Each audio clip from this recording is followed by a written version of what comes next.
this slide, it's actually having a very good spatial planning framework which protects the core network. Without that protection of a core network of green space, you've got no platform on which to build your green infrastructure or to develop your green infrastructure.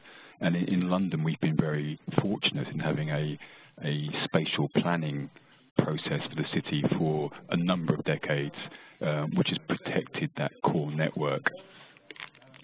But beyond that, we then need to recognise that just protecting space per se is not necessarily the solution. There's lots of green space, which is green space. It's not green infrastructure. I think this slide shows that we've got lots of space in London, lots of green space in London, which is effectively space between buildings. It separates the buildings, it provides some amenity value, but it doesn't really function as an integrated green infrastructure that provides all the benefits that we know. So it's understanding that just protecting space per se is not a solution in and of itself. And I think the third ingredient is something we've been working on, and I know other cities are doing the same, is actually understanding and demonstrating the real economic value of your green infrastructure. For many years, we've valued green space and parks for their intrinsic heritage value, their spiritual value, their emotional value. We actually need to get a bit tougher and actually identify some of the economic values, because when we're discussing use of land in cities, there are trade-offs between different uses, and if you've got an economic argument to back up your other arguments, it gives you an extra edge in the negotiations and the advocacy you need to demonstrate the importance and value of managing space to provide a whole series of benefits which are essential to the city, not something that's nice to have. So that those economic metrics demonstrating the value of your urban forest in terms of improving air quality, or the value of open space in terms of health benefits to the wider population, are critical issues we need to get to grips with. Thank you, Peter, for sort of summarizing the three ingredients so well for us. Now, considering the amount of housing that needs to be built in London, which are really quite impressive figures you've got there, is it just wishful thinking that we can keep our cities green if we want to allow them to, at the same time, host more and more inhabitants? Could you maybe give us a few examples of how London is sort of trying to work to bring both green space, protection, creation, as well as the housing demand together? Sure. I mean, it is a big challenge. I mean, I don't think we should get away from the fact that it's actually a significant challenge, because we're talking about competing land uses, the need for more homes, more schools, more transport infrastructure, but also trying to keep the city green and ensuring that green space is integral to the city, not something separate. Again, I think the planning system for many years has seen green space as something separate from the city. We're trying to encourage the idea that green infrastructure is actually integrated and integral to the built environment. So you're actually blurring the boundaries between the built environment and the green space, and creating that integration of different land uses. And we've got some good examples. This is a slide of a new development in North London, where an area of social housing that's been redeveloped, and in that redevelopment, clearly some very obvious green infrastructure solutions like green roofs, but also the landscape in the built development has been integrated to the neighbouring park and wetland nearby. Prior to this development, the built environment and the previous housing on the site was separated from that space by a fence, so they were seen as separate land uses. This development tries to integrate and weave green infrastructure through the development, again, blurring the boundaries, creating a sense of more public open space, even though some of that space is private, by actually ensuring that there isn't a strong, sharp definition between the green infrastructure in the development and the green space, the public green space next door. So it's about design, it's about thoughtful, careful design, but also demonstrating the green elements of that development are performing functions. So the green roofs contribute to stormwater management. The spaces between the buildings have been designed to provide access routes to and from nearby transport hubs. So it's demonstrating that they are integrated features rather than an adornment or just an aesthetic function. And it's also about thinking about how we ensure green infrastructure is a complementary infrastructure. Again, we often think in silos. We think about transport infrastructure, we think about health infrastructure, and this is just quite a good example of simply thinking about how we integrate new bits of transport infrastructure, which is the bike scheme in London, which has been operating for 5 years now, and rather than just implementing a bike docking station on a side street or on a main road, thinking about how that bike station can be integrated into a park, so you're actually demonstrating that parks, green open spaces, are part of that transport infrastructure. And this slide also is an example of sustainable drainage, so that bike docking station, the greening around it, is also a piece of critical drainage infrastructure. The public may not be aware of that, and I think part of what we need to do is make sure that they understand, appreciate that that's actually a piece of infrastructure, not just a piece of pleasant landscaping. But doing complementary activities, again, I think is a critical way of ensuring that green infrastructure is seen as absolutely essential rather than just something we have to fit in within developments or next developments that need to be integral to developments and new infrastructure. Thank you, Peter. I think your stories are very convincing and illustrated very nicely of how it could look like. But we are now wondering how these things are being perceived and dealt with on the other side of the globe. So let's travel all the way to Melbourne in southeastern Australia, which for the 5th year in a row holds the title of the world's most livable city as a result of the Economist Intelligence Unit's global ranking.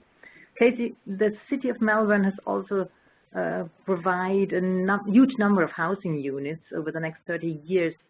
Could you show us a few examples where this tension between densification and greening has been solved successfully? I can. I can't see the slides at the moment, so someone might need to move them on. The web connection's gone. But I think it sounds very similar to London, that's for sure. And listening to Peter, it sounds that we're approaching it in very similar ways. So we might be on the other side of the world, but it sounds like we're approaching it in similar ways. And we certainly like the title of the world's most livable city, but as many of you would have heard or probably hear us when we speak about this title, it's we will consider ourselves a success if we are the most sustainable and most resilient city, and certainly some of the characteristics that mean that we are in that livable city category come from our greening, but we will certainly lose that status if we don't increase greening in our city and we don't sort of protect the greening that we have. One of the approaches that we've taken is this, through our vision. Our vision is very lofty and very bold, a city in a forest rather than a forest in a city. And if someone could move the slide on for me, if that's okay. Yeah. The way that we're approaching it is certainly through a climate adaptation lens, and that we have a climate adaptation strategy, and a few of the very important pillars of that include our urban greening and in particular our urban forest strategy, and that is looking at doubling our canopy coverage, by 2040, so from 22% to 40%, and we consider that this will help to cool our city by 4 degrees. But important to the climate adaptation strategy and our success is that we're not just focusing on the trees, we're focusing on water. You know, water is obviously a key issue in Australia, and in Melbourne we had a 12-year drought, and through that process we saw, you know, the significant impact on our trees, and not just in the heat waves and the hotter climate affecting the species that we have, but also the impact on you know, on the citizens and how heat waves are responded to. So water is a key focus, and looking at our city as an ecosystem, and our ecosystem approach has been really key to our success there. And our urban ecology strategy is a key aspect, and it says draft on that slide, but it's now a final document, and really looking at the understory, the importance of the insects and the pollinators in our city, and how that affects our urban agriculture, but also how it helps the resilience of the city. I mean, the question that you ask about, you know, examples of you know, how that we're managing to green the city despite the densification of the city, and we're certainly seeing growth, and we've got a lot of concrete jungles being built, and we're acutely aware of work that we need to do in that space. But as the next slide shows, one of the things, you know, one of the important aspects that we're focused on in Peter talked about how do we ensure that green spaces are valued, and that the value that green spaces provide, and the important changes to the landscape that we need to make for us to have a resilient forest, that this includes our community, and this includes, in our community, not only involves our residents and what they'd like to see in their street, but it also involves the private sector, the research community, the business community in the city, and making sure that we're involving all of these stakeholders in the decisions that we're making. But on the next slide shows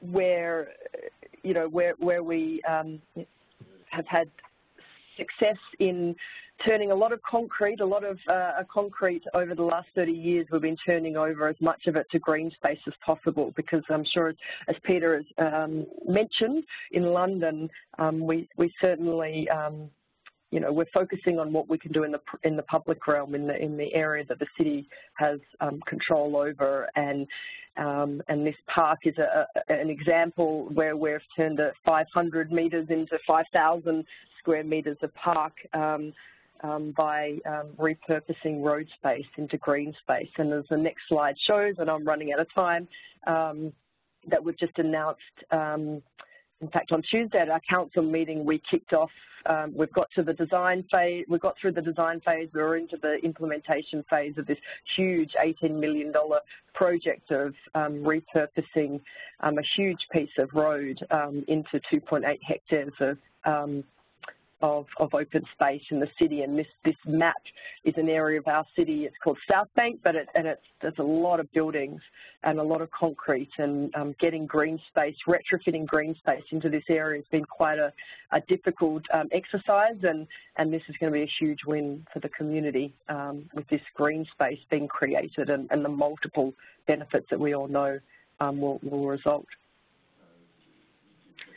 Thank you, Casey. So a lot of effort has to go into keeping Melbourne as the world's most livable city.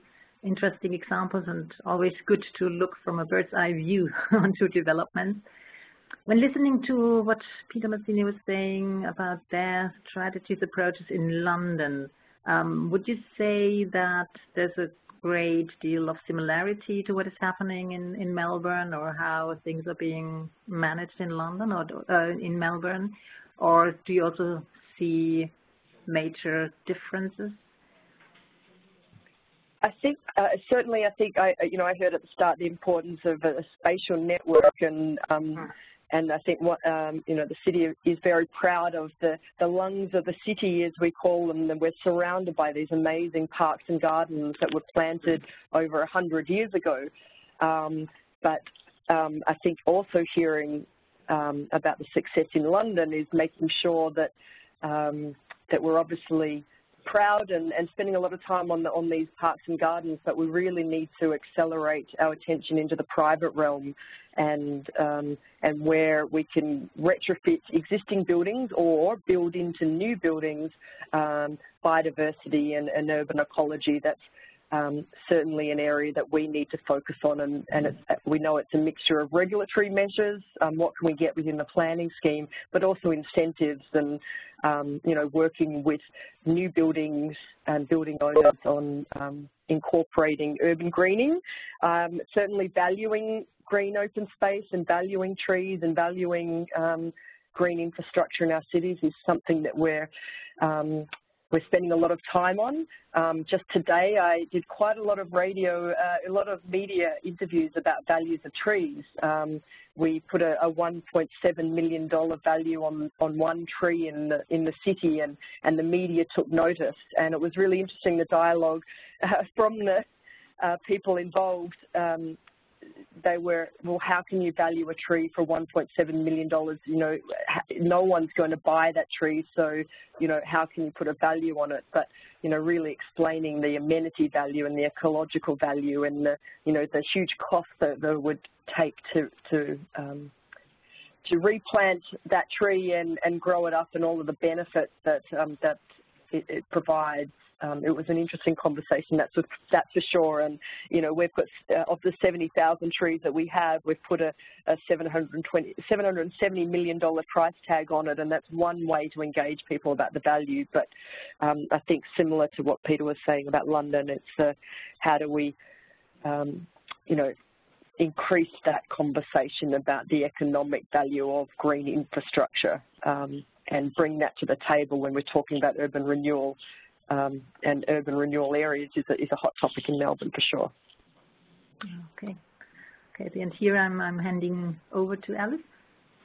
Thank you, Kathy, for that. Again, very impressive figures, and it seems to be one way of approaching and raising awareness for the general public. Peter, does the Greater London Authority have a particular strategy or plan to bring the already very dense built structure of London together with the need for urban green infrastructure and the benefits it provides?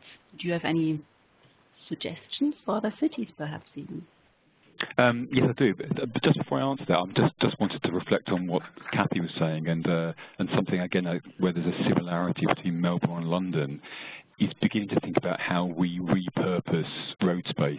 I think most cities over the next 10, 20, 30 years are going to fundamentally rethink the role of roads and streets as we move more towards more public transport, probably less car ownership, and that actually liberates quite a lot of space in the city to do different things.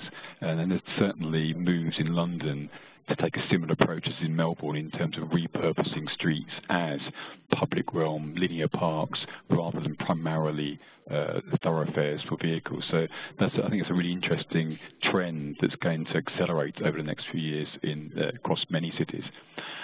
In terms of plans and strategies, our London plan, our spatial plan, is the sort of core document that provides that protection for a core network of space, but also has policies which ensure that when new buildings are built, there's significant urban greening in terms of green roofs, green walls. So that we've got quite a good planning framework. But the other strategies we're taking forward and other pieces of work we're doing is, as Kathy was saying, to try and develop and promote the conversation around green infrastructure and what it's actually for and how we can fund it and how it can be part of the city.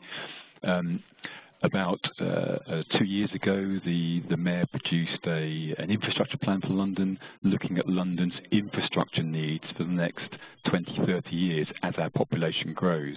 You know, clearly that document's got a lot of information there about transport infrastructure, about water supply infrastructure, all the things which we consider essential to a city. The big change in that document is that we included a chapter on green infrastructure. It put green infrastructure on the same level as all those other infrastructures which we traditionally understand as being vital to a city. that doesn't mean it's suddenly got a new great funding stream, but at least it makes it part of the conversation. And the second thing we're doing is developing that thinking and evidence around the economic value of parks and green infrastructure. And very soon, later in about 2 months' time, we'll be publishing a natural capital account for London's public parks. Again, that demonstrates their real economic value, puts a monetary figure to things like health and climate change adaptation, so we can actually use those figures to make the case for investment in green infrastructure in the long term. And they're critical when you're having very difficult conversations about how public money is spent on improving and renewing the city.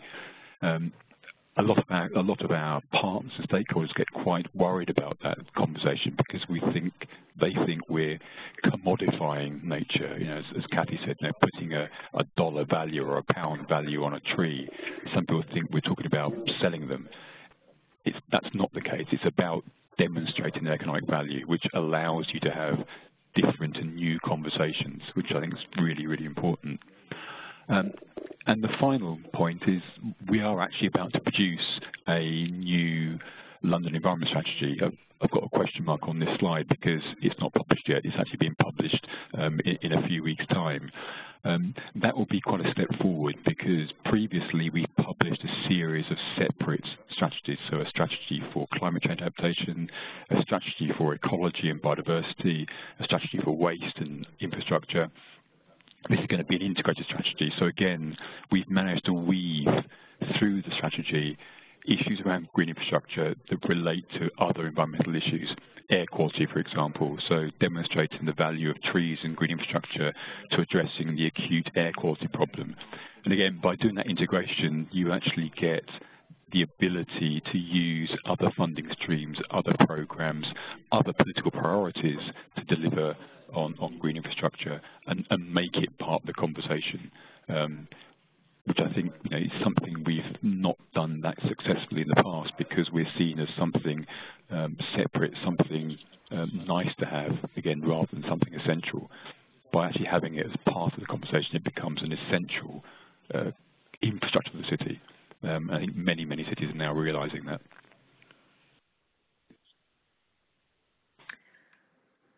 Thank you, Peter, for really interesting thoughts. And I think this whole notion of not thinking about nature anymore as something nice to enjoy, but really playing a fundamental role in the management of a city and in the quality of life in a city is really very important to boost also urban green infrastructure.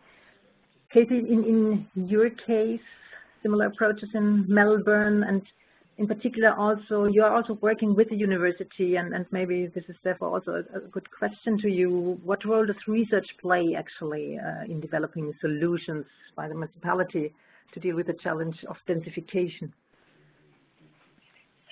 And responding to what Peter was saying, I think evidence-based policy is really, really critical to our success.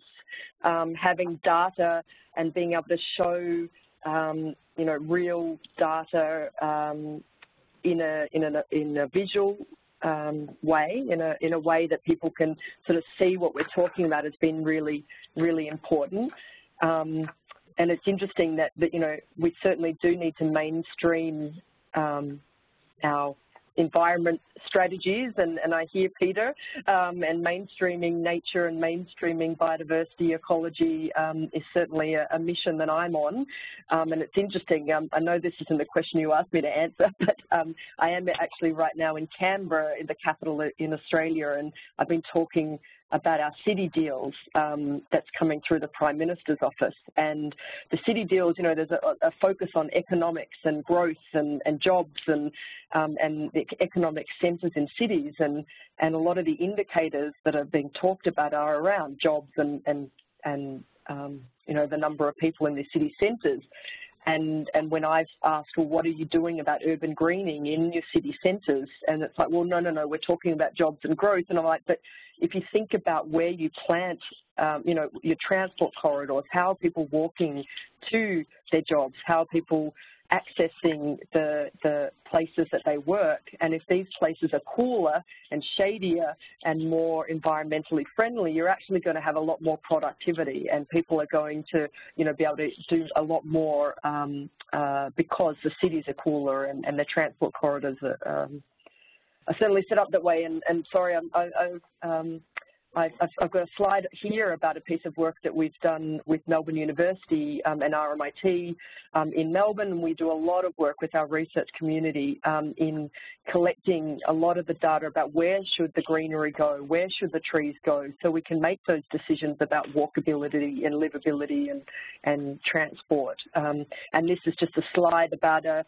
you know, we did a map of you know, suitability opportunity for roofs, for greening, and this research showed that 300 hectares of roofs were available for turning into green to green roofs, and in order to accelerate action as a result of identifying the appropriate roofs, we've produced also technical guides and information for the building owners to try and get take-up of this opportunity. Mm-hmm. Okay. And I think I've got another slide, but I think we're running out of time, so I'll keep. No, go ahead, please. This slide, and is there another slide after this one? We did another piece of work where we mapped the greening potential of all of our laneways. Melbourne is known and for our lanes, and we're very proud of them. And we did a piece of work about, well, how do we then, you know, how can we use these lanes to green our city as well? And this piece of research, again, with universities that we work with, showed the suitability from a greening, for greening from this is looking at sunlight and wind in our green, in our laneways. We had a competition. We asked retail and business and residents in our city to bid for an opportunity to turn one of their lanes into a green oasis, and it was incredibly popular, and we're now in the process of implementing some of these greening our laneways projects. So that was a great way of not only, you know, connecting real research and evidence about where greening interventions would actually work with the communities that live and work in our city, and yeah, great success of connecting research, policy and implementation. Okay, what a pity that Melbourne is so far away. It would be so nice to see this all on the spot. Now there's a question now to the two of you. Many citizens are really happy to be surrounded by green, but of course at the same time they do not want to live in an urban area. They want to live. They want to be surrounded by their supermarkets, by their workplaces, by cinemas, by kindergartens, theaters, and all the rest, everything that a typical city would provide for them. But are they also ready to share the burden of taking care of it? Do you encourage people in a particular way? Do you support them with money or other resources to take care, to share the management of green with you? Are they doing a good job, or is it, you know, difficult, and it's even more pain for you maybe to look after the green? Maybe I hand over to Peter first. What is the role of the community, the people, when it comes to managing your green infrastructure? So it's becoming increasingly important, and there are two drivers to that. First of all, there's actually a desire for local communities to take ownership and responsibility of lots of spaces, and they're often best placed to manage those spaces because they're literally on the ground, in those spaces, working in those spaces, using those spaces. The other driver is that we've traditionally, most green space has been managed by public authorities. It's a service provided by London boroughs, by the GLA and others. But in recent years, you know, the shift in funding to the public sector has meant that the public sector no longer has that resource to manage many of those spaces. So there's a difficult conversation, because on one hand the driver is less resource from the public sector, and this notion that we're handing responsibility to local communities. Some local communities will embrace that and take on those spaces. Other communities say, well, no, we pay our taxes for the local authority to manage that space. So there's a political component to this, but also an ongoing conversation to provide local communities with the skills and resources and capacity to take more ownership of spaces. By and large, it's the smaller spaces, and increasingly local authorities are recognising that the small spaces, the incidental spaces, we can be far more liberal and far more relaxed about how those spaces are managed and allow communities to garden them effectively. But some of the larger spaces and some of the pieces of infrastructure that need to be managed in a particular way still needs that public support. But we're also working with businesses, and similar to Melbourne, working with businesses, particularly in central London, to see how they can contribute to improving green infrastructure in the neighbourhoods where they operate, and working with local communities, working with their employees to help green the environment. So I think it's a complex issue, but again, I think it's slowly changing because of necessity, but also because citizens, communities want to take ownership of some of those spaces. Thank you, Peter. And Katie, you have mentioned community involvement already beforehand when you were speaking. Do you want to add anything in particular? We are a little bit running out of time, and we have also, I think, a few questions waiting for us. Absolutely. So really, really quickly, and I'm happy to follow up. We've got multiple programs, but we established an urban forest fund just recently this year because we had a lot of people in the public industry and the private industry and also the public wanting to know how they can help our urban forest. So we have a fund that is at the moment got a $1.2 million in it, but it's growing every day with people who are wanting to invest in our urban forest fund, and then that's going to be used to help citizens with various greening projects through an expression of interest process. And it's all about not business as usual. It's about new projects, especially in the private realm, that we can enhance and accelerate greening. So that's an exciting project. And the second slide I have is about our Citizen Forester program. We've got hundreds of people who are helping us with tree inventory, with urban ecology inventory, assessing our trees and our biodiversity and feeding into some of our citizen science work. So, I mean, that's certainly shows that the amount of interest that we have in our community. But, you know, going back to, but the trick is, as Peter knows, there's a lot of people who are enthusiastic about greening, and we know everyone loves their trees, but how do we engage with especially people making decisions about these dense cities that we live in and how they're being built? How do we make sure that they value greening? And I think that, the last thing I'd want to say is we've got, how do we transfer that enthusiasm of our citizen foresters and our urban ecology experts and enthusiasts to the higher up decision makers in our cities. Thank you very much to the two of you for this very comprehensive, but I think very sort of hands-on, very clear way of explaining how Melbourne and London are approaching green infrastructure at the same time, while your cities are growing so immensely. Now, we've got a few questions which came in. We've got, I think, time for maybe one or two. So the two questions actually come from Sao Paulo. One question is from Adriana Afonso Sandra, and she is wondering that, as Peter and Kathy, you both mentioned it, that we can't just see urban green infrastructure from the aesthetic side, or sort of spaces which are not really spaces, they're just green. Now, she was wondering how we can, particularly, of course, also in light of the densification, promote multifunctionality of green space while not overburdening green space. Peter, should I start with you? Would you like to answer? I mean, I think one of the things we actually need to do is actually almost take a step back and ask the question, what are the existing spaces for? London and I know Melbourne has got lots of spaces which, as Kathy was saying, were laid out and created over 100 years ago as sort of Victorian gardens, Victorian spaces, which have got immense heritage value. But we actually also need to think about, well, what's the role of that space in a future city? And that actually asks some fundamental questions and quite difficult questions about how it should be managed in the future. How do you resolve the conflict between protecting its heritage value with recognizing that in the future it may need to perform a different function, which is more important in respect of people's health in terms of climate change.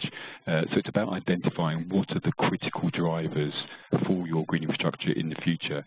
In Melbourne, climate change, adaptation, drought and heat is a clear and obvious driver. I think in London, increasingly it's health, which is a driver. So we need to think about how we manage those spaces, not just to provide health benefits in a passive way, but actually actively provide health benefits, because that's the issue which our health colleagues need to understand. They won't provide resources and support into funding green infrastructure unless they're clear about the specific health outcomes. So in short, the answer is question what the space is for, identify the key drivers for the design and management space in the future, then engage communities around that question, because it does throw up some challenging questions. Thank you, Peter. Kathy, if I sort of hand over the question to you, I would actually like to add something which also comes from Sao Paulo and links to what Peter has been talking about. Sao Paulo is really sort of one of the most urbanized cities, or the urbanized city in Brazil. And the person was wondering how in Brazil, if you would sort of, in Sao Paulo, if you would like to bring in urban green infrastructure, create bike lanes, etc., you would really need to sort of have big changes in the urban design and sort of, to a certain extent, even remove buildings, change the grey infrastructure. How could cities, maybe you've got a very good example from Melbourne, deal with that?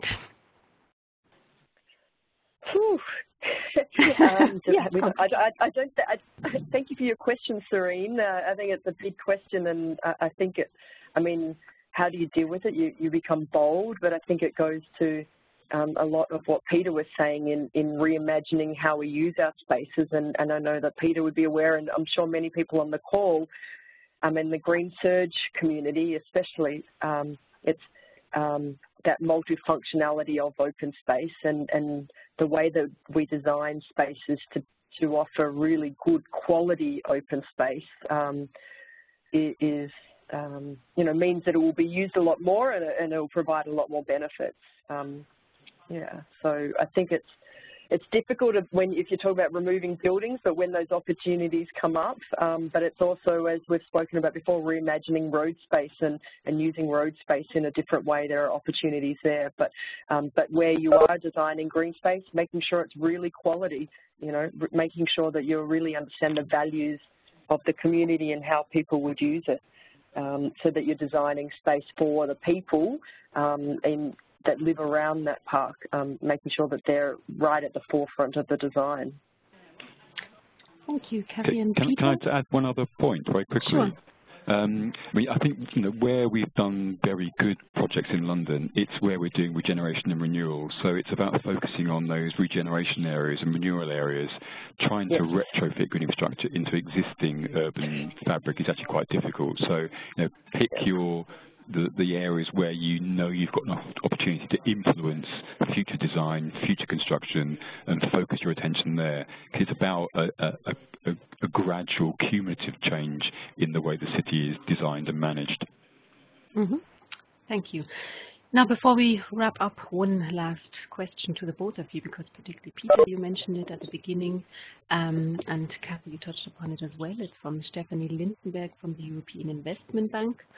And she was wondering, how do you convince private real estate owners in the city to integrate green elements into existing infrastructure? Peter, you said that's already happened in London. How did you go about it? There's two reasons. I mean, one, again, we're quite fortunate in London in the sense that existing land values are very high, particularly in central London. So through the planning system and the regulatory system, requiring a developer to install green infrastructure, green roof, when land values are high, and they're making good money on that development, asking them to do some additional work in terms of green infrastructure is not usually that problematic, because the margins in terms of development are high, so they can afford to do that. But increasingly, it's not just about the fact they can do it because they can afford it.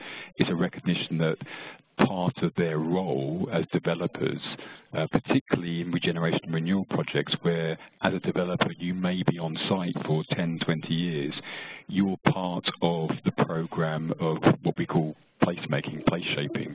You're on the ground, you're working with the community, and some of the green infrastructure, urban greening work that developers do is partly their response to having to work with communities over a long period of time and demonstrating that they're actually making a contribution to the public realm, as well as actually making building new buildings and earning their money, which is what they do. So I think many developers, particularly in cities, particularly in complex projects in cities, are recognizing they need to be part of the conversation. They need to be part of the discussion about what a future city needs to look like and feel like, and green infrastructure is an increasingly important component of that. Thank you, Peter. Any last thoughts from your side, Kathy, on this? No, I think Peter captured it very well. Perfect. Well, thank you very much. And this actually brings us to the end of our webinar. But before that, there's still, of course, some few open questions. And we're happy to invite you to, first of all, join the LinkedIn group from Green Search, which all sort of brings practitioners together, pose your questions there. But actually, even better, if you could come to Malmö and pose your questions to Kathy and Peter there, because both will be actually speaking. Kathy will be the keynote speaker in the opening plenary, whilst Peter will be part of a panel which discusses co-planning and managing urban green infrastructure, which actually relates to a lot of your questions that came in. So we would like to welcome you at the Green Search final conference, which is titled actually Connecting People and Nature for Sustainable Cities, which will take place from the 20th to the 21st of September 2017 in Malmö, Sweden, as mentioned beforehand. And you can find more information and reasons for joining us in the conference on www.greensearch.eu, the project website. We will share the recording of this webinar later on as well, also on the project website. The same goes for the recording of our first webinar, which took place with the former and current scientific coordinator of Green Search back in June. So that's all from us for today. Thank you very much for Kathy and Peter for sharing your vast experience on how to make urban green infrastructure in reality despite all the challenges that come with it. And we look forward to seeing you in Malmö. Thank you also to all participants for joining today. We hope you got some valuable new insights which you can take back into your work. Thanks and bye-bye from us at ICLE today.